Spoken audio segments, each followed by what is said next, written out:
Cette vidéo contient du spoil. Si tu n'es pas à jour dans les scans de My Hero Academia, je te déconseille fortement de la regarder. Pour les autres, bonne vidéo.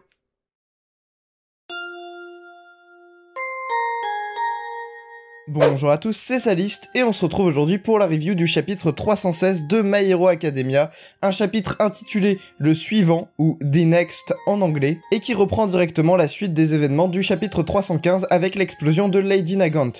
Sur ce, générique.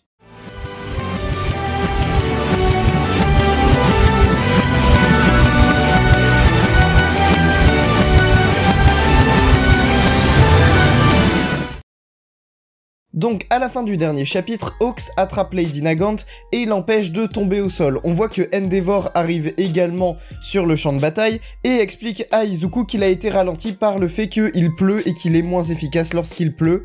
On voit Hawks tomber et il ne peut malheureusement pas se réenvoler puisque ses plumes n'ont pas complètement guéri. Il ne peut donc pas rattraper Lady Nagant et se réenvoler. Il prévient tout de suite Endeavor-san qu'il n'arrive pas à se réenvoler avec Lady Nagant. Mais Izuku le rattrape avec Black Whip et l'on peut voir qu'il est vraiment fatigué. Izuku nous explique ici qu'il est à bout de force et qu'il n'arrive même pas à soulever Hawks avec Lady Nagant.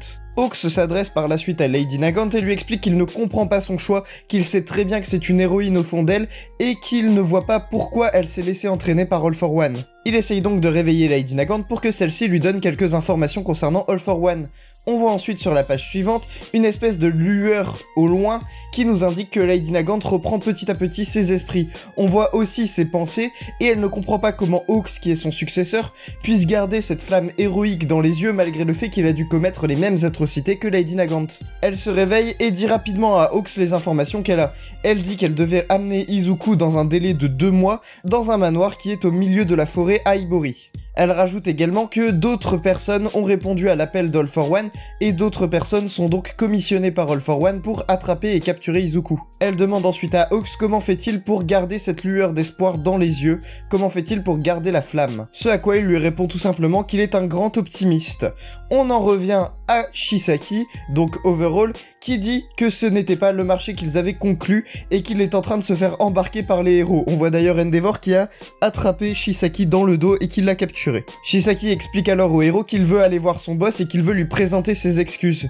Izuku s'adresse donc à Shisaki, qui n'a pas l'air d'être du même avis, visiblement, puisqu'il est assez violent envers Izuku.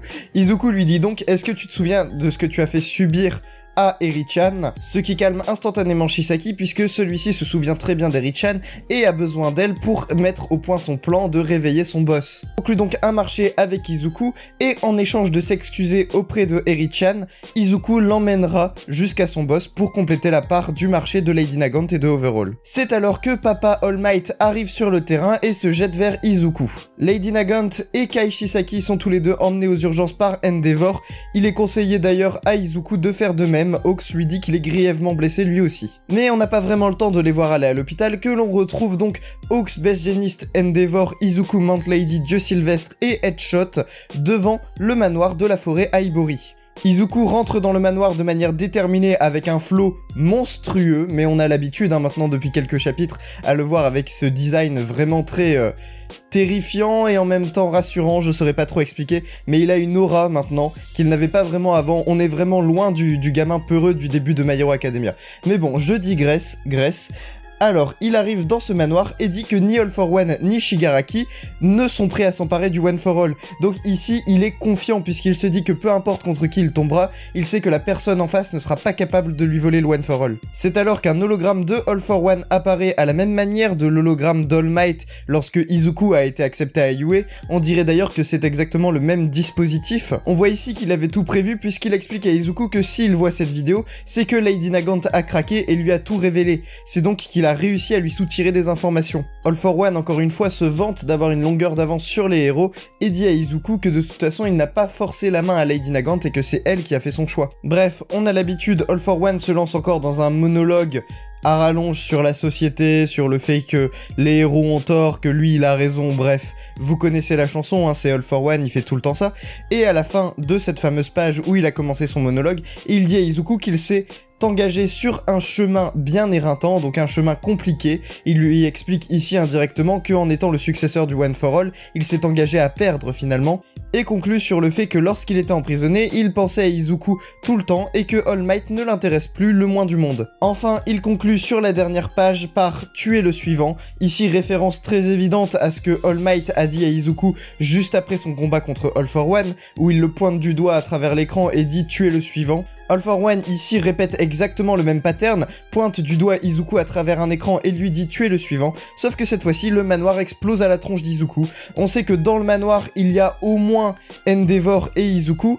Les autres héros, donc c'est-à-dire Mount Lady, Best Genist, Headshot et Dieu Sylvestre, sont restés devant le manoir ou sont peut-être rentrés, on ne sait pas vraiment, mais ce qui est sûr c'est que vu la puissance de l'explosion, ça ne serait pas étonnant qu'ils soient eux aussi touchés. Donc voilà, c'est là-dessus que le chapitre se termine, sur cette explosion et sur le fait que All for One dit à Izuku que c'est le suivant. Un chapitre qui fait redescendre la pression par rapport au combat que nous avons vu dans les chapitres précédents, mais qui n'en démord pas un des chapitres les plus importants et qui termine quand même en apothéose, ce qui fait remonter la pression d'un coup. Ici Horikoshi ne nous laisse pas de pause, il a volontairement ellipsé le moment où Izuku va à l'hôpital et où le moment où on voit Lady Nagant et Overhaul aller à l'hôpital, puisque ça permet de garder ici un certain rythme dans la narration et dans le fait que Izuku et les héros sont toujours dans la sauce. Ils ont même pas une seule seconde de répit. Ça nous montre aussi, et on l'a vu au début du chapitre avec les cernes d'Izuku, que celui-ci est vraiment éreinté par la situation, qu'il en a marre et qu'il veut se reposer. Mais d'un autre côté, son côté héroïque finalement l'empêche de se reposer et le force à continuer à se battre contre All for One qui est une menace permanente. Revenons d'abord sur cette explosion à la fin du chapitre. Donc comme je l'ai dit dans la partie review, on voit évidemment All for One qui fait exploser le manoir et qui dit à Izuku qu'il est le suivant ici dans un écho à All Might. Tout ça est très symbolique, mais c'est parce que si All for One aime beaucoup les mises en scène, il aime beaucoup jouer avec les émotions de ses victimes entre grosses guillemets, et donc ici Izuku est sa proie, All for One est le prédateur, et All for One joue avec sa proie en usant des sentiments, en rappelant à Izuku cette fameuse expression tuer le suivant, et en le pointant du doigt, il lui rappelle non seulement l'enjeu, puisqu'il rappelle à Izuku que c'est lui le successeur d'All Might à travers cette référence, mais il lui rappelle également le fait que Izuku est dans la sauce puisqu'il est face à All for One et que All for One est un mastermind dans toutes les situations, qu'il a tout prévu depuis le début, que ce soit l'arrivée des héros face à Lady Nagant ou le simple fait que Lady Nagant change de camp. Cette explosion a l'air quand même assez puissante, je ne sais pas comment ils vont faire pour s'en sortir, j'imagine que d'une manière ou d'une autre, Izuku arrivera à s'en sortir, peut-être blessé, je ne sais pas. Les autres héros, je ne sais pas dans quelles conditions ils seront, j'espère qu'aucun héros ne va mourir d'une simple explosion, c'est quand même une sacrée explosion. Mais ce que je veux dire par là, c'est que il n'y a pas assez de mise en scène, il n'y a pas assez de tenants et d'aboutissants pour pouvoir tuer un héros. Je ne pense pas qu'Horikoshi nous tuerait un héros dans cette explosion. Cela dit, ça reste quand même une sacrée explosion et on peut se douter que certains héros seront blessés, à commencer éventuellement par Endeavor. Bien évidemment, celui-ci ne peut pas mourir puisqu'il doit mourir des mains de Dabi. Je rappelle que pour toute une question de symbolique et dans la logique des choses, en tant que mangaka, c'est logique que si Horikoshi tue Endeavor dans son manga, il le fera tuer par Dabi. On peut aussi revenir également sur les intentions de Lady Nagant et sur les informations qu'elle a données et sur pourquoi elle a donné ces informations. Elle a vu la lueur d'espoir dans les yeux de Hawks, Hawks qui est censé être le remplaçant à la commission de Lady Nagant, donc une personne qui a vécu au moins autant de choses horribles que Lady Nagant.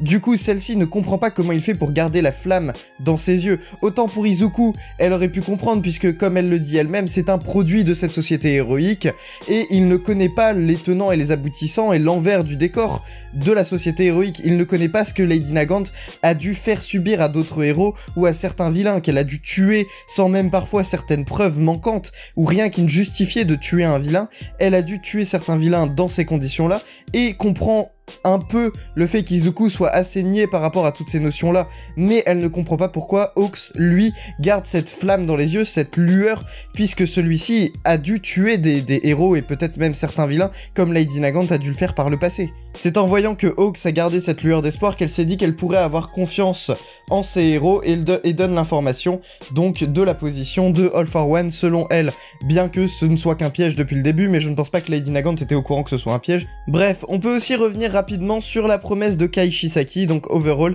qui promet à Izuku de s'excuser auprès de Eri, bien qu'encore faudrait-il qu'il le pense, et faudrait-il que ça ne traumatise pas Eri de revoir Shisaki. Je pense que ça reste une mauvaise idée parce que on n'a pas envie que Eri replonge dans ses vieux démons, et le fait de revoir Overall, peut-être que ça va la faire justement replonger dans tous ses souvenirs, dans tout cet état d'esprit où son alter est une malédiction, et blablabla, et blablabla. Mais bref, tout ce que Overall a implanté dans son mental finalement. Quoi qu'il en soit, Izuku l'emmènera face à son boss après qu'il se soit excusé auprès d'Eri. D'ailleurs, n'hésitez pas à me dire en commentaire ce que vous pensez qu'il est arrivé au héros après cette explosion. Abonnez-vous, laissez un pouce bleu, activez la petite cloche. Et moi je vous dis à la prochaine pour une prochaine vidéo. C'était Saliste, salut!